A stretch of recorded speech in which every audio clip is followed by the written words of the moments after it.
Exploring hobbies by Meena channel पर viewers का अभिनंदन है।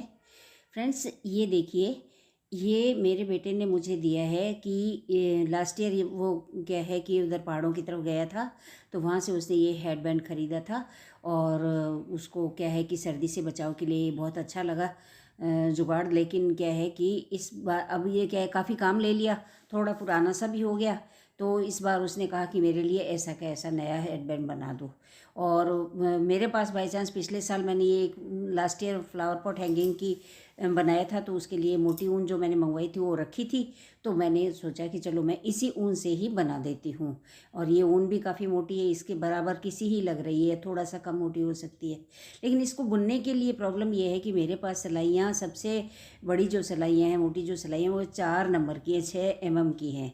और मुझे ध्यान है कि लास्ट ईयर जब मैंने इस क्रोशिया में, जो मेरे पास इस क्रोशिया सेट में सबसे बड़ा जो क्रोशिया है 6.5 mm का, उससे बनाया था, तो भी वो इतना सॉफ्ट वगैरह नहीं बना था।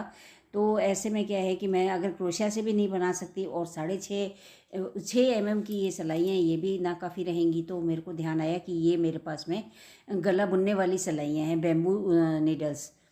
तो मैं इसमें ज़रूर मेरे को थोड़ा बड़ा साइज़ मिल जाएगा। तो हाँ, इसमें ये 9 और 10 नंबर की सिलाइयाँ मुझे मिल गई हैं। 9-10 नंबर की सिलाइयाँ क्या है कि इसके लिए मेरे ख्याल से या तो 9 नंबर या फिर 10 नंबर।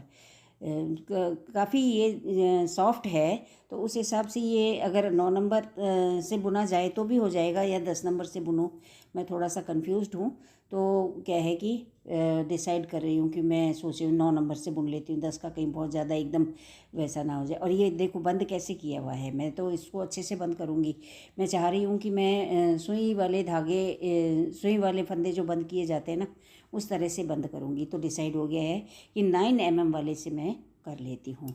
ये गला बुनने के लिए जो गोल गले वगैरह बुनते हैं ना, उसके लिए बहुत अच्छी रहती है ये। हालांकि मैंने इतनी मोटी सिलाइयों से कभी बुने हुए नहीं है। अपने तो स्वेटर भाई ऊन के हिसाब से 10 नंबर या 11 नंबर की सिलाइयों से फंदे बुने हुए हैं ज़्यादातर। आजकल तो बहुत ज़्यादा पतली, पहले पहले तो क्या है कि बहुत पतली से पतली सिलाइयाँ, 14 नंबर की सिलाइयों तक से भी मैंने बुना हुआ है।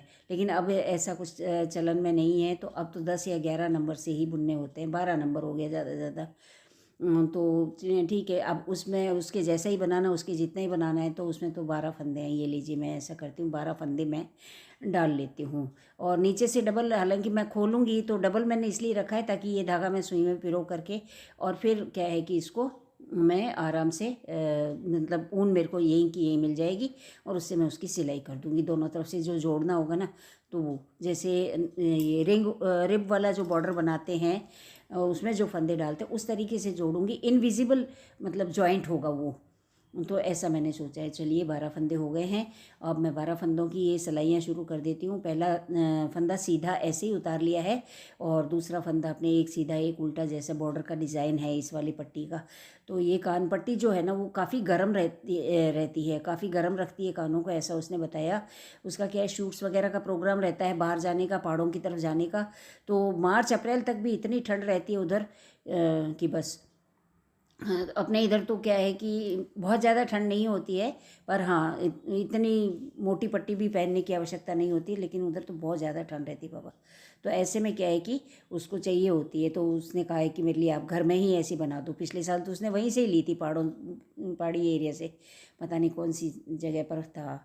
तो खैर, अब ये क्या है कि इस तरह से मैं इसको इन सिलाइयों से गले वाली जो बैम्बू वाली नीडल्स हैं, सिलाइयाँ हैं, उनसे ही बना लेती हूँ। और ये देखिए, धीरे धीरे चौड़ाई भी इसकी, हाँ, 12 फंदों में चौड़ाई मेरे को लग रहा था कि कहीं मैंने ये गलत सिलाइयाँ ना ले ली हो, कहीं चौड़ाई इससे बहुत कम ना रह जाए। लेकिन नहीं, 12 फंदे ही इसमें, मैंने भी 12 फंदे डाले हैं, चौड़ाई काफ़ी आई है, सही है, बराबर है, कोई दिक्कत नहीं है। और यूँ थोड़ा बहुत कम हो भी जाएगी तो कोई ऐसे, ये देखिए बराबर सी ही लग रही है। और वो अभी जैसे काम साल भर, मतलब लास्ट ईयर भी काम आई है, तो इससे क्या है कि वो थोड़ा सा पुरानी भी हो गई है ना, तो इससे खुली खुली हो गई है, और ये अभी थोड़ा बुन रही है, तो इसलिए थोड़ी सी टाइट है। और ये जो हाँ, ये लास्ट के 2 फंदे जब रहते हैं, तो एक फंदे को सीधा उतार लेना है बिना बुने, और एक फंदा बुन करके उतारना है। इससे ये देखो ऐसी फली सी आ जाती है। किनारे जो होते हैं ना, बहुत ही स्मूथ किनारे बनते हैं इसके। किनारे पे ये बराबर की एक फली आती है जो कि बहुत अच्छी लगती है। और ख़ासकर ऐसे में हमें सिलाई तो इधर करनी है नहीं, स्वेटर हो तो फिर भी सिलाई करनी है, चलो जैसे बुन रहे बुन लिया, लेकिन इसमें सिलाई तो करनी है नहीं। तो मैं चाह रही थी कि लास्ट में और शुरुआत में ऐसी फली ऐसी की ऐसी बैठे, इसलिए ये लीजिए लगभग इसके बराबर का ये मेरा तैयार हो गया है। ये कान पट्टी उसकी अच्छे से तैयार हो गई है। और ये देखिए, हाँ बिल्कुल सही है, नीचे उतार कर भी लगा कर देख लिया है, सही है। तो अब मैं क्या करूँगी कि मैं इसके फंदे नीचे से खोल लेती हूँ। खोल करके इन फंदों को फिर मैं सुई की सहायता से दोनों को मिला करके, जैसे गले के फंदे सॉरी कंधे के फंदे बंद करते हैं ना स्वेटर में ऊपर, तो उस तरह से मैं इस जॉइंट को लगाऊंगी, यही ऊन काम आ जाएगी। खोलना इस बॉर्डर को बहुत आसान है। जब क्रोशिया या किसी भी निडल की सहायता से इसको थोड़ा सा हिला लिया और फंदे को खींच करके देख लिया, जो खींच रहा है वही हमें निकाल लेना है। तो इस तरह से खींच करके देख लो, जो खींच रहा है धागा वही हमें निकाल लेना है। तो सारे फंदे वापस से खुल जाएंगे और फिर हम इधर से इनको बंद कर लेंगे। लेकिन अब मुझे ध्यान आ रहा है कि मेरे पास लास्ट ईयर भी ऐसा हुआ था कि ये सुई इस नाप की मेरे पास नहीं है। स्वेटर बुनने की जो स्वेटर सिलने की जो सुइयाँ होती है वो उसका भी छेद इतना बड़ा नहीं है, और मेरे पास वही है, स्टील वाली है, और उसका भी छेद इतना बड़ा नहीं है। और इसमें तो या तो वो जो बोरे सिलने वाला सुआ होता है ना, वो काम आ जाए तो आ जाए, वो मेरे पास है नहीं। तो चलो कोई नहीं, जैसे नॉर्मली बंद करते थे पहले वैसे ही बंद कर देती हूँ। दोनों फंदों को मिला मिला करके उठा रख करके और बंद कर देती हूँ। अब मैंने एक मतलब और छोटी नीडल दूसरी इसकी ले ली है, और इस पर मैं इसके दोनों फंदे एक साथ उतार रही हूँ, एक साथ बुन करके उतार रही हूँ। इस तरह से मैं इसको कम से कम उससे तो ज़्यादा सफाई से बंद हो रहा है, ये हो जाएगा। क्योंकि ऐसे भी किया करते हैं फंदे बंद, ऐसी बात नहीं है। पहले कंधे के फंदे ऐसे ही जोड़ा करते थे, सुई के फंदे तो बाद में चले थे। तो क्या है कि अब ये जैसे दो फंदे मैंने ले लिए हैं, तो इनको में से जो बाद वाला जो पहले वाला फंदा है उसको बाद वाले फंदे के ऊपर से होकर के नीचे गिरा देते हैं। तो इस तरह से ये जो है सिलाई बंद हो जाती है। इसे हम अलग अलग भी उठा सकते हैं इस तरह से, और अलग अलग उठा करके इस तरह से निकाल लिया, और फिर ये दोनों को गिरा दिया। और अब क्या है कि हमारे पास ये जो तीसरी सिलाई है, इस पे दो फंदे हो गए। तो इन दो फंदों में से एक फंदे को हम गिरा देंगे। जैसे गले के फंदे पहले बंद किया करते थे उसी तरीके से ही बंद कर रही हूँ मैं। और बस ये है कि इसमें चूँकि दो तरफ फंदे हैं, तो अब दोनों तरफ के एक साथ उठा करके इस तरह से करना हो रहा है। अलग अलग करके भी कर सकते हैं और एक साथ भी कर सकते हैं। ये लीजिए, दो का एक बराबर हर बार जो पहले फंदा है उसको हमें बाद वाले फंदे के ऊपर से नीचे गिरा देना है। और इन दो सिलाइयों के जो फंदे हैं, मतलब 9 नंबर वाली सिलाइयों में जो फंदे हैं, उनको हमें एक साथ में ही इस तीसरी सिलाई पे लेना है। ये देखिए इस तरह से, वैसे बहुत आसान है, कोई दिक्कत नहीं है इस तरह से मतलब बंद करने में भी। और ऐसी बात नहीं, इसमें भी थोड़ी सफाई आएगी। बस हाँ ये है कि थोड़ा सा रिब इसमें नज़र आएगा। और अगर हम सुई की सहायता से इनको बंद करते तो बिल्कुल भी रिब नज़र नहीं आना था, और भी बढ़िया हो जाता काम मेरे लिए। लेकिन ये तो मेरे को ध्यान आ गया कि ये मोटी ऊन है। लास्ट ईयर मैंने जब इसको काम लिया था ना, तो 9 नंबर क्रोशिया, मेरे इस क्रोशिया सेट में से जो सबसे बड़ा क्रोशिया है 9 mm वाला, उससे मैंने बुना था। फिर भी उतना मतलब थोड़ा लूज़ नहीं था, सॉफ्ट नहीं था जो मेरा प्रोजेक्ट था। तो इसलिए क्या है कि मेरे को ध्यान था क्रोशिया से तो बुनना नहीं है, और फिर सिलाइयों से ये बुना हुआ है तो मैं सिलाइयों से इसको बुन देती हूँ। तो इस तरह से ये लो, हमारा काम ये वाला पूरा हो गया है। ये लास्ट फंदा है जो हमने उतार लिया है। अब इस फंदे को जैसे क्रोशिया में बुनते हैं, बंद करते हैं, इसी तरह से इसको भी हम बंद कर देंगे। और ये खींच के थोड़ा सा सही कर देती हूँ मैं, और उसके बाद में इसको यहाँ से निकाल के, अब ये ऊन तो रह जाएगी, कोई नहीं, काट करके ही काम लेंगे। अब क्या है कि इसको क्रोशिया से निकाल दिया है और इसको बंद कर दिया है।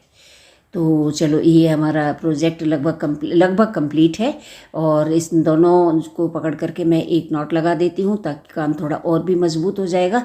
और अब क्या है कि इस ऊन को जंगल में छोड़ कर आना पड़ेगा, ये देखिए कुछ इस तरह से सिलाई दिख रही है। वैसे उसमें वैसे अगर सुई से बनते होते तो बिल्कुल भी नहीं दिखती। कोई बात नहीं, अब जैसा है उससे तो फिर भी ठीक है। इसका तो मैंने आपको दिखाया था, ये देखो किस कैसे कर रखा है। और वो बता भी रहा था कि ये गंदा गंदा सा काम है क्या है, तो उससे तो ठीक ही है ये, है ना। तो चलो मैं अब इसको, ये जो दोनों सिरे हैं इनको मैं काट करके छोटा कर लेती हूँ और फिर इन दोनों सिरों को ही छुपा देती हूँ, हाइड कर देती हूँ यहाँ से। और इस तरह से क्रोशे की मदद से हाइड कर दूँगी इनको, इस तरह से जैसे अपन क्रोशे में धागा, लास्ट का धागा काटा हुआ हाइड करते हैं, बस वही तरीका है हाइड करने का कि आगे से आगे इसको खींचते जाओ। अब ये धागा है, जैसे इसको और आगे ले लिया, फिर और थोड़ा सा और आगे और क्रोशिया डाल करके इस तरह से कर लेंगे। और लास्ट में जब बहुत थोड़ा सा बचेगा तब हम इसको काट देंगे। और वहीं पे काटने से क्या है कि खुलने की बाई चांस संभावना होती है ना, तो फिर क्या है कि खुलना शुरू एक बार हो जाएगा तो फिर खुलता जाएगा। जबकि इस तरह से हाइड किया हुआ रहेगा तो दूर तक लाया हुआ होगा तो फिर क्या है कि खुलेगा नहीं। तो इसी तरह से दूसरा सिरा भी मैं इसको करके और हाइड कर देती हूँ।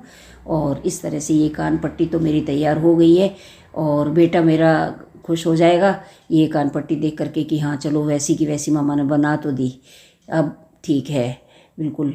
तो फ्रेंड्स आज का ये मेरा प्रोजेक्ट, छोटा सा प्रोजेक्ट है, वो कैसा लगा आपको। और एक सिलाइयों के लिए भी आप के साथ ने भी कभी ऐसी समस्या आए कि ऐसी मोटी ऊन है और आपके पास सिलाइयाँ नहीं है, तो अगर आपके पास ऐसा गले की सिलाइयों का सेट पड़ो, इस सेट में क्या है कि 2 नंबर से लेकर 2 mm से लेकर के 10 mm तक की सिलाइयाँ हैं जो बहुत ही काम की है। मैंने छोटी सिलाइयाँ तो फिर भी काम ले रखी हैं, बड़ी वाली सिलाइयाँ काम नहीं ली थी, इसीलिए आज थोड़ा सा मुश्किल आ रही थी। तो फ्रेंड्स आज का वीडियो में बस इतना ही। आपको वीडियो कैसा लगा आप ज़रूर कमेंट करके बताइएगा। आपने वीडियो को एंड तक देखा उसके लिए आपका बहुत बहुत धन्यवाद। आपने अगर चैनल अब तक सब्सक्राइब नहीं किया है तो please subscribe my channel, request है। हम फिर मिलेंगे, बाय।